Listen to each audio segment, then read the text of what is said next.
Hey everybody, Chris Neidl here, OpenAir co-founder. In this short member guide, I want to give you an overview of a really important feature of our community and of our Discord. And those are roles. And what roles do, we have a lot of people that come into OpenAir that bring different interests and skills that are or may be relevant to some of the work that we're doing. But with all these different people, it can be hard to know who those people are, that they're even out there.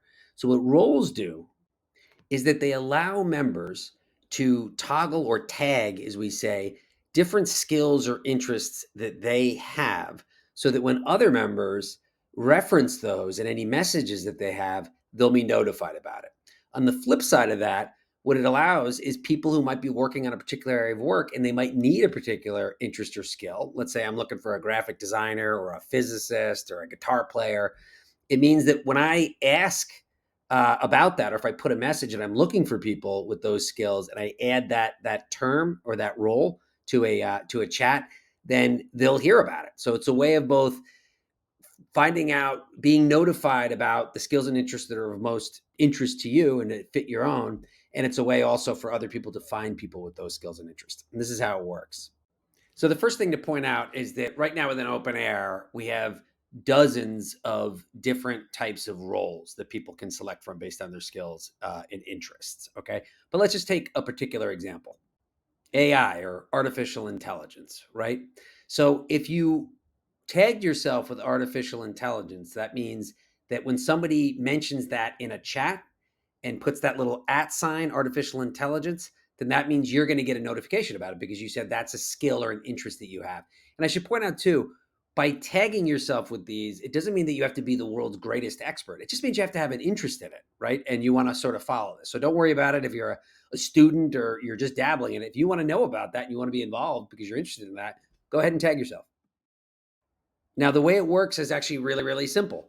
Let's say this chat here that I have, and I put something down that says, hey, we've got a new at artificial intelligence mission concept that we're hoping to recruit for, yada. And if I put that there, then that means that you, having selected an artificial tag, you'll get a notification for that. Now, how do you actually assign roles to yourself? Well, you do that through the Discord, and I'll show you where you do it. So you pick your roles within that part of the Discord that's the communications channel, which I have highlighted in blue right here. You're going to find it actually as a category that you're going to open up. And then the different channels there correspond to the different types of skill sets that you can sign up for. That category right now is up near the top of that, right in between onboarding and member support in the learn, share, and celebrate categories. If it's not open for you already, go ahead and click on that little arrow that I have highlighted in pink to the left of that category, and it's going to open up and it's going to show you the channels. Now, there's a lot of skills and interests out there in the world that obviously can be productively brought to bear on projects and that are relevant to carbon dioxide removal, even if they don't seem that they are. So, understandably, we have quite a few channels here that correspond to those that you can go ahead and take a look on, click on them, and then you'll see the actual skills and interests in there. Now, there are a couple of different categories or types, I should say, of tags that we have. One really important one right up there on the top are what are called collective impact roles. And these are more of a general nature. They, as I'll show you in a second, some examples, they're not specific to a particular discipline or a profession or anything like that. They're more roles that you're willing to play within the open air community. And I'll explain that in just a minute. The next one, which is right below that, is what says CDR specific. And this is just so that you can indicate, what are the things about CDR that you're either involved in or most interested in. There we list different forms of CDR pathways, different things like CDR finance and MRV. These are just to allow you to sign up. These are the things that really make me really interested about CDR that I want to follow or that I can contribute along the lines of. And then the last type of role channels that you'll see, which are most of them, are the ones that do pertain to particular disciplines or area of interest. So you'll see their design, education, engineering, policy, and activism. And you click on those and it's got the specific roles that are relevant to those.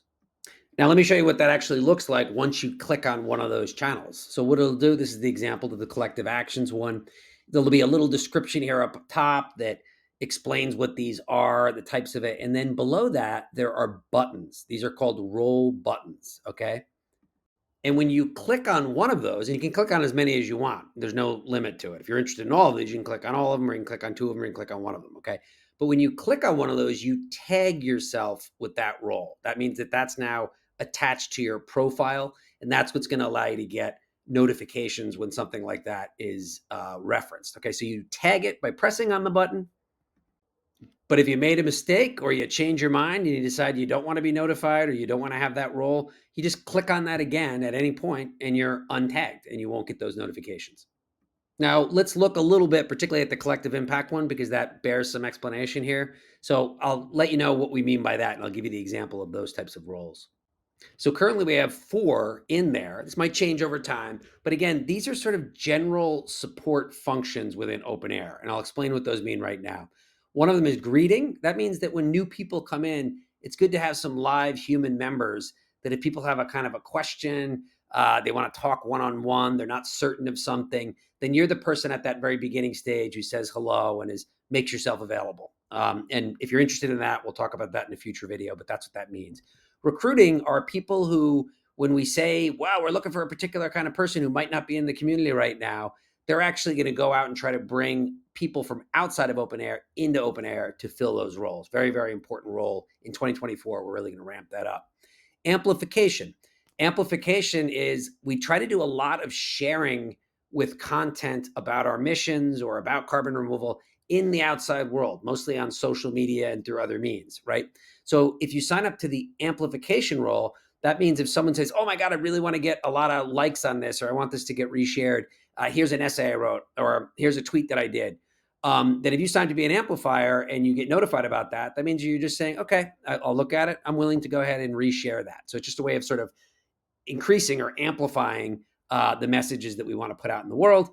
And then fundraising, occasionally we do crowdfunding, or we do, write grants and stuff like that. So if you're interested in trying to help do some fundraising or work on that kind of campaign, you'll be notified of that if you click fundraising. Now let's take a look at CDR specific roles. I described it a little bit just a moment ago, but these are, again, sort of break down very specific areas of interest that are related to CDR. This channel, for reasons I won't bother to explain, is formatted a little bit differently. It actually has a drop-down menu rather than buttons, but it's easy and intuitive to use. So when you click on that, you may say, hey, I'm really into biochar, or I'm really into direct air capture, enhanced rock weather. Just go ahead and click that. And that means if someone references that later on, you're interested in it, you'll find out about it.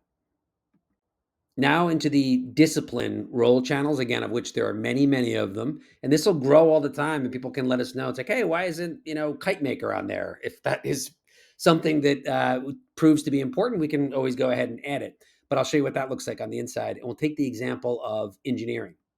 Engineering is super important, particularly the R&D work we do, but it's also important to advocacy in other areas. Like, people have know-how about engineering, can be actually very, very convincing advocates when it comes to trying to get a policy passed, particularly with certain types of policy. But here you'll see there's a number of different forms of engineering. There's some that we don't have on there yet, but we can always add them on. But again, if you're an engineer, you're a chemical engineer, and you want the community to know it, and you want to find out about things that are relevant to chemical engineering, go ahead and click on it. So it's pretty simple, and hopefully folks can figure that out easily, but it's really, really important. And it's a new thing that we've added in 2024.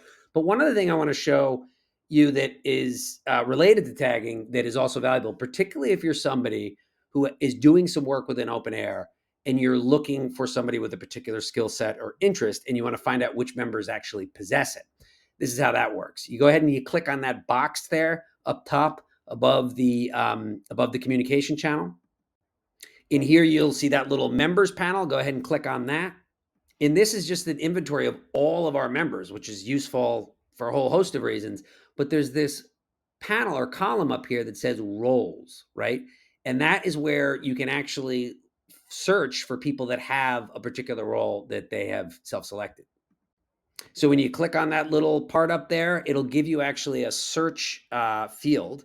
And let's say if you're looking for somebody or people who have selected the role of artificial intelligence because you're doing something related to that, just type in artificial intelligence and hit return. And then it'll show you the 5, 6, 10, 15 members who have that. And you can directly DM them if you want to. whatever reason you need to use that. But that's just another way of finding people with the right skills that you need. So that's it. Those are roles. Hopefully very simple and straightforward, but I really want to stress really important. It's been kind of a missing piece of the OpenAir formula. And I think that this is critically important for people who want to share what they have to offer, to be able to be found, and to be able to find out about things that are related to their skills and interests. So please do, when you get in here, hop on over to the skill interest role channel and go ahead and pick the things that match your own. Thanks so much.